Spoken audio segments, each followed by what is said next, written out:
And who would have thought that tech would be the leader in January of 2024? Everyone thought, well, it couldn't 2 years in a row. You can't have NVIDIA up 200% again. And yet that is exactly what's happening. I just want to show you how we got here. Remember, as you heard earlier, January 3rd, 2022, last time we hit an historic high. It took almost 750 days, but we did it.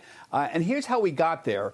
Energy was a big market leader, believe it or not, up 40%, but that's only 4% of the S&P 500. Technology was the key to this rally, even in the last 2 years with a bad move down in 2022. Tech up 15%. Industrials also modestly contributing. Healthcare is flat. Now, when you have big moves like this in tech, a lot of other stuff is going to be down, and that's exactly what happened here. Financials, for example, down 4%. The banks were down 20% in the last 2 years on the banking crisis. Consumer staples like Walmart, Procter & Gamble, Coke, Pepsi had a terrible time last year. Communication services, even there, Meta, Alphabet in 2022 had a very rough time of it. And consumer discretionary, in the middle of 2022, Amazon had a tough time.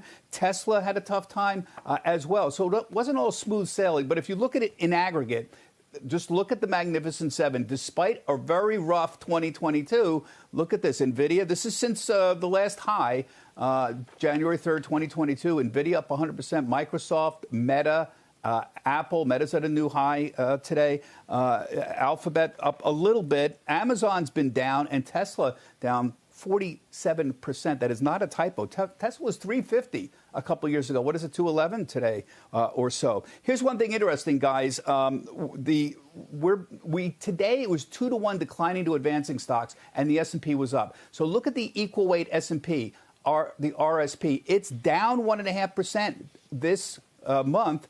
The S&P 500 is up 1.5%. So, guys, we're back to hoping the rally is going to broaden out again. This is so amusing to me because everyone thought, well, we can't have tech leading again, and yet here we are. That's exactly what's brought us to these new highs.